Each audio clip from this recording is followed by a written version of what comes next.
Hello students, welcome back to my YouTube channel professor Shubham Tiwari, जहां पे provide होता है हमारे कॉमर्स क्लास वाले बच्चों के जितने भी आपके सब्जेक्ट हैं उसके syllabus, paper pattern and most important questions की वीडियो बात करेंगे आज हमारे SY BCom class sem third, जिसके बच्चे काफी टाइम से डिमांड कर रहे थे सर कि SY BCom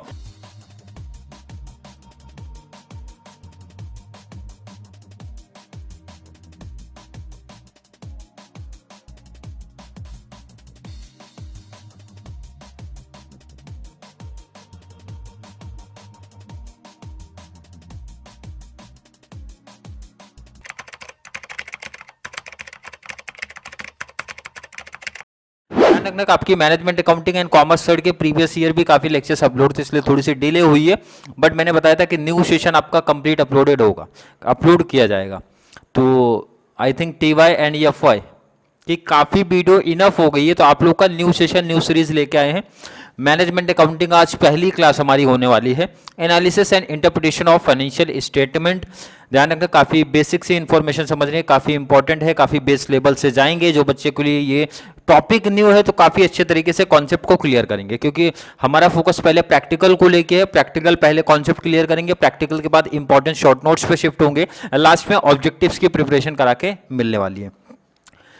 SY BCom sem third management accounting आपका टॉपिक है। आज के क्लास में सिर्फ इतने बात होने वाली है हमारी कि प्रैक्टिकल कौन कौन से टॉपिक है एंड कितनी क्लास लगभग आपको मिलने वाली है।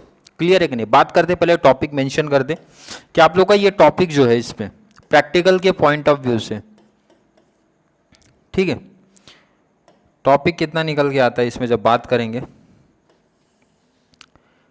ध्यान रखना काफ़ी बच्चे ऑप्शनल में भी सोचे हैं इस टॉपिक को, तो उनके लिए आगे एक टॉपिक है जो कि प्रॉब्लम क्रिएट करेगा। कौन सा टॉपिक है वो भी मैं मेंशन करूंगा अभी, ठीक है। जिन बच्चों ने इस टॉपिक को ऑप्शनल में रखे की सोचा है कि मतलब सर ये टॉपिक नहीं करेंगे, रेशियो एनालिसिस करेंगे एंड वर्किंग कैपिटल करने वाले हैं एंड कैपिटल बस्टिंग पार्ट करने वाले हैं, तो उनके लिए प्रॉब्लम ऑलरेडी क्रिएट हो जाएगा रेशियो एनालिसिस में। क्योंकि रेशियो एनालिसिस जिन बच्चों ने अगर प्रैक्टिस किया होगा, या फिर मुझे पता है काफी बच्चों ने प्रीवियस ईयर की मेरी क्लास देख के ये टॉपिक भी कंप्लीट किया है, क्लियर है कि नहीं, तो आपको एक हिंट, एक आइडिया मिला होगा कि जब आप रेशियो एनालिसिस करते हो तो वहां पे जब फॉर्मूला अप्लाई करते हो तो vertical income statement, vertical balance sheet के काफी कॉन्सेप्ट निकल के आते हैं। और वर्टिकल इनकम स्टेटमेंट जब आप प्रिपेयर कर रहे हो, वर्टिकल बैलेंस शीट का कॉन्सेप्ट आप जब क्लियर कर रहे हो भाई, तो ये टॉपिक पढ़ने में कोई प्रॉब्लम ही नहीं, ये टॉपिक आपका वैसे ही हो जाना चाहिए। क्योंकि अगर मैं इस टॉपिक की बात करता हूं तो ये टॉपिक बहुत सिंपल है, बहुत सिंपल टॉपिक बोलता हूं भाई। मैं यहां वर्ड लिख देता हूं और मेरे साथ जो बच्चे प्रैक्टिस करेंगे एंड में ध्यान रखना ये भी बोलेंगे सर कि काफी इजी कॉन्सेप्ट है। इजी क्यों मैं बोल रहा हूं? क्योंकि ये कंप्लीट कॉन्सेप्ट एक फॉर्मेट पे है जो कि आपने पढ़ा है पहले, तो फॉर्मेट को रटाएंगे नहीं, फॉर्मेट को समझाएंगे। समझाने के बाद, समझाते पहले कॉन्सेप्ट को समझाया जाता है, समझाने के बाद कुछ हमारे ऐसे भी बच्चे जिनको समझ में थोड़ा सा कम आता है। क्यों कम आता है? क्योंकि उनका बेस लेवल नहीं क्लियर था। अकाउंट्स जब उन्होंने पढ़ा था, पार्टनरशिप फाइनल अकाउंट जब आपने एचएससी कॉमर्स में पढ़ा था, तो कॉन्सेप्ट को रटा था कि सर ये चीजें हमारी ट्रेडिंग में क्यों है, ये चीजें हमारी पीएनएल में क्यों, उसके पीछे का लॉजिक या फिर कॉन्सेप्ट नहीं पढ़ा था। कुछ बच्चे, मैंने सबकी बात नहीं कर रहा हूं, कुछ बच्चे, तो उनके लिए थोड़ी सी प्रॉब्लम क्रिएट होती है। बट जिन्होंने कॉन्सेप्ट को क्लियर किया था अच्छे तरीके से कि कोई भी एक्सपेंसेस हमारा टीडी में क्यों आता है, ट्रेडिंग के डेबिट में क्यों आता है, क्यों पीएनएल में आता है, क्या डिफरेंस है, ये बैलेंस शीट का कॉन्सेप्ट अपने क्लियर किया था, तो उनके लिए ये टॉपिक बहुत सिंपल बनने वाला है। क्योंकि जो फॉर्मेट हमारा चलता है वो आपका वर्टिकल फॉर्मेट है। वहां पे आपने हॉरिजॉन्टल फॉर्मेट किया था, इधर वर्टिकल में उसी को शिफ्ट कर देना। कैसे शिफ्ट होगा आगे की क्लासेस में बात करेंगे, क्योंकि यहां पे सिर्फ ऑब्जेक्टिव ये है कि आपको कॉन्सेप्ट में मैं बता दूं कितने प्रैक्टिकल टॉपिक आपके इस टॉपिक में डिवाइड है। देखो मैं ये बोल सकता हूं टॉपिक तो इजी है लेकिन लेंथ ज्यादा है, जिसकी वजह से बच्चे थोड़े से दूर भागते हैं। बट मेरा सजेशन है कोई दिक्कत नहीं, क्योंकि अगर आपने ये फॉर्मेट कर लिया, वर्टिकल फॉर्मेट आपने कर लिया, तो आपके लिए टॉपिक काफी हो गया सिंपल। तो मैं इसको तीन कॉन्सेप्ट नहीं बोलूंगा भाई, फॉर्मेट आप कर लो, कैलकुलेशन का थोड़ा सा काम है, कैलकुलेशन के लिए कैलसी आपके पास अलाउड पहले से ही है। क्लियर है कि नहीं है? तो चलिए बात करेंगे। पहला टॉपिक है आपका ट्रेंड एनालिसिस। ध्यान रखना, ट्रेंड एनालिसिस पहला पार्ट। किसी बच्चे को इसमें कोई डाउट कंफ्यूजन आनी नहीं चाहिए। पहला पार्ट आपका हो गया, क्लियर है? आई होप बच्चों को क्लियर होगा। सेकंड आपका कॉमन साइज,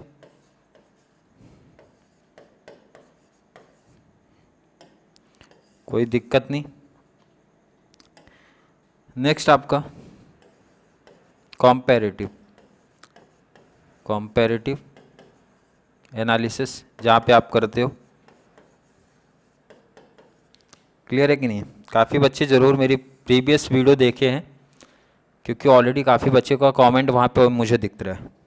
बट जिन बच्चों ने अभी तक स्टार्ट नहीं किया, कोई दिक्कत नहीं, कोई प्रॉब्लम नहीं है। मैं बोलता हूँ अभी भी इनफ टाइम है हमारे एसवाई बीकॉम के। जब आप अकाउंट्स की बात करते हो, इनफ टाइम है आपके लिए, बहुत इनफ टाइम है जब आप मेरे साथ प्रैक्टिस करोगे। बट हाँ ये है कि जैसे लेक्चर्स आपको मिलते हैं, साथ में मेरे प्रैक्टिस करते हुए चलना, क्योंकि ऐसा भी टाइम आने वाला है कि एक दिन में 3 वीडियो, 4 वीडियो, 5 वीडियो तक भी जा सकती है, और कोई शायद ही कोई ऐसा दिन आए जहाँ पे वीडियो ना दिखे। मतलब सिलेबस आपका एग्जाम टाइम से पहले कंप्लीट करा के दे दिया जाएगा।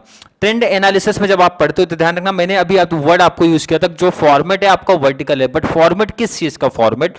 तो फॉर्मेट के लिए यहां पे मेंशन कर रहा हूं भाई, पहले तो इनकम स्टेटमेंट का फॉर्मेट। ध्यान से देखो इधर, इनकम स्टेटमेंट, ध्यान से कॉन्सेप्ट समझो, इनकम स्टेटमेंट का फॉर्मेट है। सेकेंड आपको बैलेंस शीट। बैलेंस शीट देखो, सब कॉन्सेप्ट में बोलता हूं आप पढ़ के आए हो, पहले से ही पढ़े हो, बट डिफरेंस है कि आप यहां पे वर्टिकल फॉर्मेट पढ़ रहे हो। क्लियर है कि नहीं? यही डिफरेंस है। और अगर देखो इधर, अगर वर्ड यूज हो रहा है,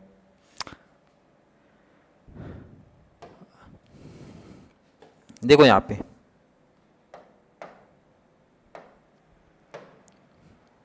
ये जो दोनों कॉन्सेप्ट मैंने लिखा, कौन सा? इनकम स्टेटमेंट एंड सेकंड आपका बैलेंस शीट का फॉर्मेट अगर आपने क्लियर किया तो देखो इधर, देखो यहां पे सिंपल सा बोल रहा हूं, ये जो आपका ट्रेंड एनालिसिस है 1 से 2 क्लास में कंप्लीट हो जाएगी, खत्म हो जाएगी, कॉन्सेप्ट आपको क्लियर हो जाएगा। कॉमन साइज का भी कॉन्सेप्ट 1 से 2 क्लास में क्लियर हो जाएगा। नेक्स्ट अगर मैं बात करूं भाई कॉम्परेटिव एनालिसिस की, जिसमें दोनों चीजें हमारी निकल के आती हैं, इनकम स्टेटमेंट भी एंड बैलेंस शीट भी। और बच्चे क्या करते हैं ना, ये बच्चे क्या करेंगे, बोलेंगे सर 3 टाइप पढ़ना है, 3 टाइप। बच्चे ऐसा डिवाइड करते हैं, सर 3 टाइप, 3 में फिर से रिटर्न दो, क्योंकि आपको इनकम स्टेटमेंट ट्रेंड में ही पढ़ना है, बैलेंस शीट का भी ट्रेंड में पढ़ना है, इसमें भी यही दोनों पढ़ना है, मतलब इनकम स्टेटमेंट, बैलेंस शीट भी, एंड कॉम्परेटिव में भी आपको क्या करना है, ये दोनों ही पढ़ना है। तो बच्चे ये सोच के चल रहे सर 2 टॉपिक यहाँ पे, 2 इधर पे, 2 इधर पे, टोटल कंप्लीट 6 टॉपिक बोलते हैं। वो बोलते हैं टोटल टॉपिक हमारे कितने हो गए? 6। कितने टॉपिक हो गए? 6 टॉपिक।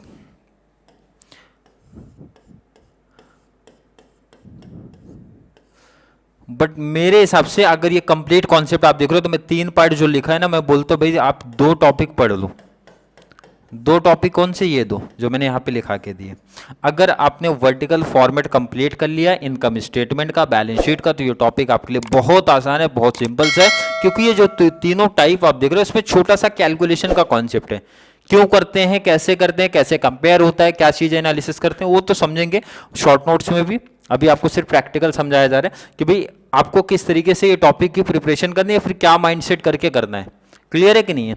तो ध्यान से देखो, अभी आज की पहली क्लास थी जिसमें हमने कंप्लीट किया कि क्या क्या टॉपिक है, कैसे कैसे आपको मिस प्रिपरेशन करनी है। अब आगे लेक्चर्स की बात करते हैं, नहीं तो बच्चे कंफ्यूजन में रहेंगे सर कैसे कॉन्सेप्ट हमारे मिलने वाला है। अब जो लेक्चर 1 देखो, लेक्चर 1 आई होप बच्चों ने नोट डाउन कर लिया होगा। नोट डाउन तो जैसा करने कुछ था नहीं, सिर्फ टॉपिक आपको यहाँ पे तो कोई कॉन्सेप्ट फॉर्मेट तो मैंने लिखा ही नहीं है। ये मैं बोलता हूँ इंट्रोडक्शन, एंड इंट्रोडक्शन में इंट्रोडक्शन जो बच्चे एफवाई से मेरे साथ कनेक्ट है तो उनको पता है, सिर्फ इंट्रोडक्शन पार्ट में टाइप्स ऑफ सम का कॉन्सेप्ट कराते हैं, अगर कोई फॉर्मूला था तो फॉर्मूला क्लियर कराते हैं। अब देखो आगे की क्लास कैसे मिलेगी आपको, ध्यान से देखो इधर, लेक्चर नंबर 2, ध्यान से देखो इधर, लेक्चर नंबर 2। अब लेक्चर 2 अगर मैं सपोज आपको बैलेंस शीट का फॉर्मेट कराता हूं, या किसी का भी, या बैलेंस शीट सेलेक्ट करूंगा या फिर इनकम स्टेटमेंट सेलेक्ट करूंगा, किसी एक को ही सेलेक्ट करूंगा मैं। ध्यान से देखो इधर, ऑलरेडी मेंशन किया जाएगा। बहुत टेंशन ले रहे थे बच्चे, बट देखना आने वाली क्लास में कैसे आप लोग खुद से बोलोगे सर बहुत अच्छे तरीके से प्रिपरेशन आपकी हो गई है। मैंने बोला बैलेंस शीट का फॉर्मेट क्लियर करूंगा, मैंने बोला कॉन्सेप्ट समझाऊंगा, समझाने के बाद रटाऊंगा, दोनों काम करना है, समझना भी है रटना भी है, दोनों काम करना है, तो ताकि जितने भी टाइप्स के बच्चे हमारे साथ कनेक्ट है वो दोनों को समझ जाए, समझने वाले समझ जाए, रटने वाले कैसे रटेंगे वो भी कॉन्सेप्ट कर लेंगे। अब देखो इधर पे लेक्चर 2 में बैलेंस शीट या फिर इनकम स्टेटमेंट, दोनों नहीं, अदरवाइज लेंथ बहुत हो जाएगी।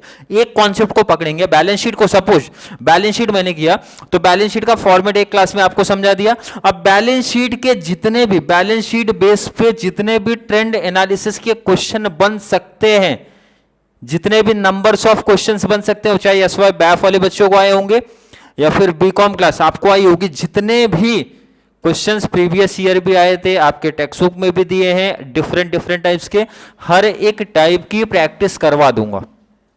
अब कितने लेक्चर्स हो सकते हैं वो यहां मेंशन नहीं किया जा सकता, सर 2 हो सकता है, 3 हो सकता है, 4 5 6 7 कितने जा सकते हैं कुछ बोला नहीं जा सकता है, बस कॉन्सेप्ट समझो। लेक्चर कैसे है, लेक्चर 3 आपको ट्रेंड एनालिसिस के बैलेंस शीट देखने मिलेंगे, 3rd 4th 5th 6th 7 आगे इस तरीके से। उसके बाद बैलेंस शीट का कॉमन साइज आपको बता दूंगा, उसके बाद नेक्स्ट आपको इस टाइप का बता दूंगा। मतलब समझ में आ रहा है, एक आइडिया मिल रहा है कैसे कॉन्सेप्ट आपको क्लियर कराएंगे। मतलब बैलेंस शीट सेलेक्ट किया तो बैलेंस शीट का फॉर्मेट, लेक्चर नंबर 2। उसके बाद आने वाली क्लास में जब तक बच्चों को कॉन्सेप्ट नहीं क्लियर होगा तीनों टाइप्स में, तब तक के एग्जांपल्स आपको करा के दिए जाएंगे। वो क्लोज होने के बाद आपका, सपोज अगर इनकम स्टेटमेंट का फॉर्मेट मैंने सेलेक्ट किया तो इनकम स्टेटमेंट का प्रैक्टिकल इधर से, प्रैक्टिकल इधर से एंड प्रैक्टिकल इधर से, कंप्लीट आपका टॉपिक हो जाएगा। एंड प्रीवियस ईयर का क्वेश्चन पेपर, जो कि आई थिंक शायद लास्ट ईयर मैंने करा के प्रैक्टिस दिया था कि नहीं मुझे आइडिया नहीं है, बट इस सेशन में ध्यान रखना क्योंकि ऑब्जेक्टिव्स तक बच्चों को प्रीवियस ईयर का भी एक आइडिया चलना चाहिए किस लेवल के क्वेश्चंस प्रीवियस ईयर हमारे बोर्ड एग्जाम में पूछे गए थे। प्रीवियस ईयर तो आपका अगर ध्यान दें तो कॉलेज ने सेटअप किया था, उसके पहले मींस यूनिवर्सिटी ने कैसे और किस लेवल के क्वेश्चंस आपके एग्जाम में सेटअप किए थे वो एनालिसिस करना आपको जरूरी है, ताकि एग्जाम से पहले एक कॉन्फिडेंस मिलना चाहिए। क्लियर है? आई होप बच्चों के कॉन्सेप्ट क्लियर होंगे। जिन बच्चों के लिए न्यू कॉन्सेप्ट था, काफी बच्चों ने पहले से ही पढ़ा होगा तो उनको एक आइडिया चला होगा कि आज का कॉन्सेप्ट क्या था, मींस कितने टाइप्स में ये टॉपिक डिवाइड होता है एंड कैसे हमारे लेक्चर्स आने वाली क्लास में आपको मिलने वाले हैं। क्लियर है? आई होप हर एक बच्चे का कॉन्सेप्ट क्लियर है। बस आपको उससे एक छोटी सी डिमांड है, जैसे जैसे आपको लेक्चर्स प्रोवाइड कराए जाएंगे साथ में नोट्स अपना प्रिपेयर करते हुए चलो, सब टेंशन खत्म। और क्वेश्चन जो आपको करा के दिए जाएंगे मनन प्रकाशन, पहले मेंशन कर दे रहा हूं मनन प्रकाशन, अदरवाइज क्वेश्चन यहाँ पे मेंशन रहेगा। क्लियर? आई होप बच्चों के कॉन्सेप्ट क्लियर होंगे। फिर भी किसी बच्चों को आज के वीडियो में कोई भी डाउट कन्फ्यूजन अगर क्रिएट होता है तो नीचे कमेंट में ऐड करो, या फिर कॉन्सेप्ट क्लियर है, वीडियो थोड़ी सी भी हेल्पफुल लग रही है तो वीडियो को लाइक कर देना है, अच्छे अच्छे कमेंट ऐड करो और जितना ज़्यादा पॉसिबल हो सके चैनल का लिंक हमारे कॉमर्स सेक्शन वाले बच्चों को जरूर शेयर करिए। तो चलिए मिलेंगे नेक्स्ट क्लास में, तब तक के लिए थैंक यू सो मच।